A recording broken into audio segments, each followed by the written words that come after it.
Good morning. My name is Patricia Rhodes, and I am a student of the University of Arizona Global Campus. And in this National Scientific Conference, I will be presenting my research about menstrual needs of individuals experiencing homelessness in New York City. The research question: how will the policymakers and media attention help bring legislative changes to supply the needed sanitary products for menstrual cycles to the homeless women? The hypothesis: New York City legislative bill will mandate that necessary supplies of sanitary products be given to the vulnerable population. Our study design: we conducted a qualitative study that sought to understand the menstruation experiences of people living in the streets and in shelters in New York City. The research method included key information interviews conducted with staff from relevant government agency and homeless services providers, and an in-depth interview with people experiencing homelessness while menstruating. Our recruitment process: interviewed people identified themselves as women living in the streets.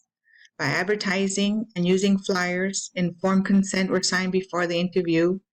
Women interviewed ranged from ages of 18 to 46, and we had a total of 22 participants. They were given a $10 to $15 Subway gift card as an incentive for their participation in our research study. The data analysis: interviews were transcribed and analyzed using the Maltrude systematic text condensation method for thematic cross-case analysis, identification of primary themes, creative development of qualitative codes, and condensation of code text, synthesis of reconceptualizations. The result: it was insufficient and inconsistent access of menstrual products in homeless shelters and women living in the streets. The shelters only supply 2 pads monthly, and a normal cycle requires 20 pads. With no money and no menstrual product, some women have to steal. And they also have to make makeshift pads from torn clothes, toilet paper, and as a result, they have an increased chance of infection. Despite policy-level efforts to support menstrual product access, individuals experiencing homelessness in New York City, whether living in shelters or in the street, are often not able to access menstrual product that they need to manage their menstrual flow. Issues.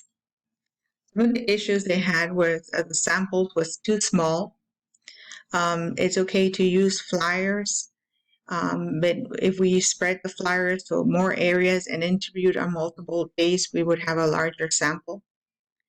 And for incentive, I think that we should include a free bag of pads as well as a gift card, so that they have taken care of the sanitary needs as well as food.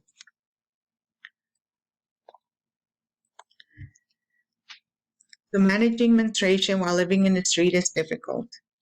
And here we have a cardboard sign that says, there's never a good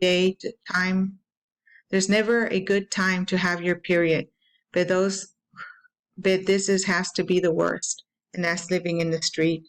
The homeless period, #homeless period, is one of the awareness media that's being used to bring awareness to the women living in the street. The lack of sanitary towels, tampon is a healthcare injustice towards homeless women that needs to be corrected. This is my reference. And this time I'd like to give thanks for listening to me. Thank you.